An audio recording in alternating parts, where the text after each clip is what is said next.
In today's video, we're going to do a quick 3-hole oil change on the Purple DX. So that means transmission, engine oil, and primary. Before we drain the oil, we're going to fire it up, let it warm up for 3 to 5 minutes. That helps thin the oil out so you get more of that bad oil out. And then when the oil comes out, it will hopefully bring more contaminants and gunk with it. Let's get to it.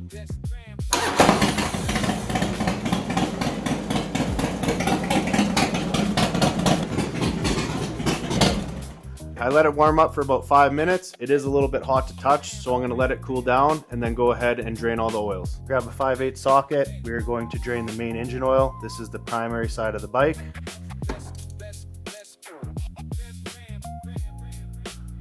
When draining the oil, I like to leave it as long as possible, whether it's a half an hour, go grab a bite to eat or drink a beer, or even overnight, just get everything out of there. Grab a T40 Torx and drain the primary fluid.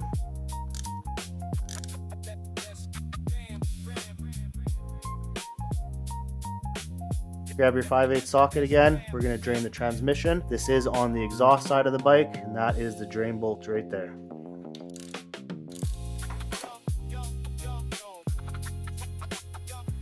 Okay, this is a larger capacity oil filter, so there's not very much clearance here against the crank position sensor. So I'm going to remove the crank position sensor just so we can get this filter out. Most of the time you don't need to do this. This is some special aftermarket larger capacity oil filter.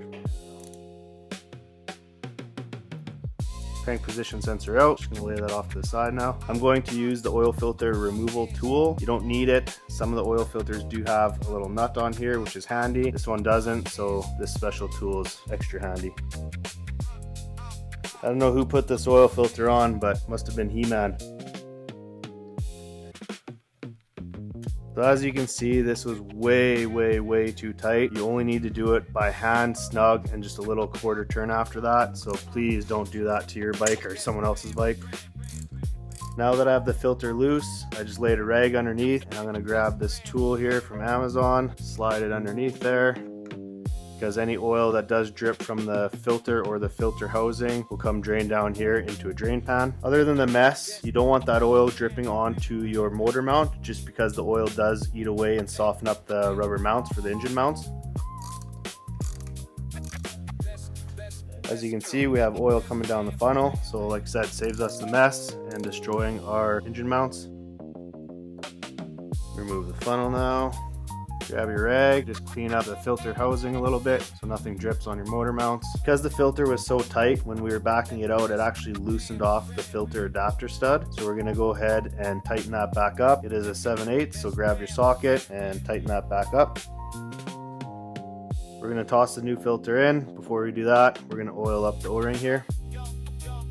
So there are mixed opinions on whether or not to pre-fill your oil filter on a horizontal oil filter. I'm going to put about a quarter to half of this full and then put it in. The twin cams prime quite quickly, so it's not a big deal if you don't do this. Like I said, mixed opinions, so I'm just going to go and put about half in there and put her on. It is a bit oily, so I will put the socket on here and just give her a little tiny snug. On this specific oil filter, it is 11/16, so just lightly. That should be good. Now I'm going to toss back in the crank position sensor. This new filter does clear, so you wouldn't have to pull the crank position sensor off. But yeah, just something to note with those extra capacity ones. Crank position sensor going back in. Go ahead and clean up all your drain bolts. I like to put them in all at the same time, just so I don't forget any, and start pouring oil into an open drain.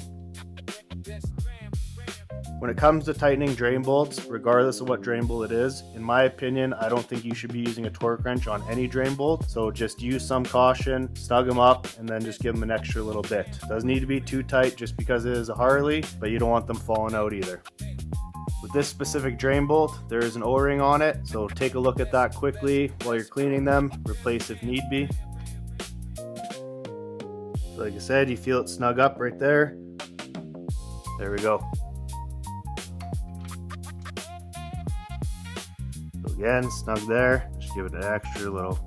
Good. Now it's time to fill it up with oil. We're going to start with the primary. Grab your derby cover funnel. Grab your primary fluid of choice. The manual calls for 26 ounces, but I usually find that 28 ounces is the sweet spot, so I had this pre-measured out. Like I mentioned, the manual does call for 26 ounces. I find that 28 ounces is the perfect sweet spot, but you do need to check it. Grab a flashlight, take a look down, and when you see the fluid touching the bottom of the clutch assembly, that's when you know you have the proper fluid amount. Like I said, 28 ounces, good to go. Grab your derby cover and your gasket, toss the cover back on. Best to just tighten it in a star pattern just so nothing's binding and you get even torque. Next, we're going to do the transmission fluid, so just go ahead and pull the dipstick out, and that's how you fill it up. Grab yourself a nice long funnel for this job. Grab your transmission fluid. The manual calls for 20 to 24 ounces. I have this pre-measured at 20 ounces. I like to start with that, check it, and then go from there.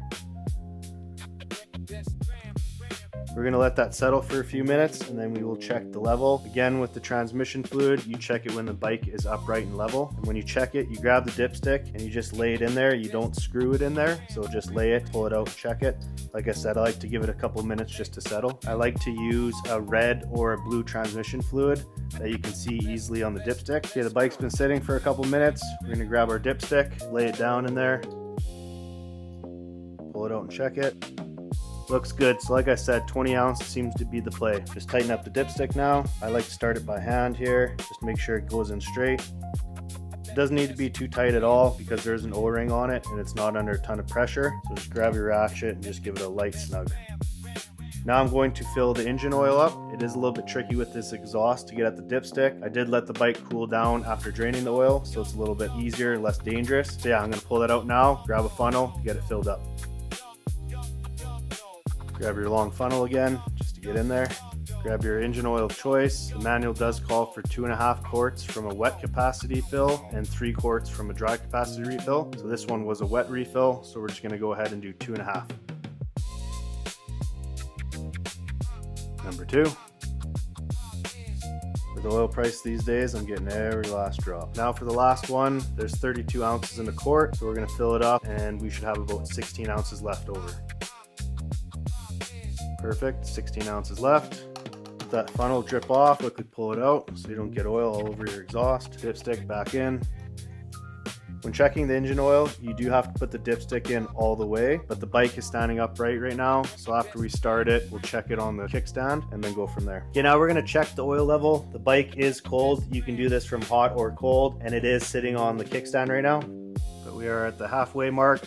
And that's where you want to be when the bike is cold. If the bike is hot, you don't want it past this line. And then obviously, if it hits over here, add more oil.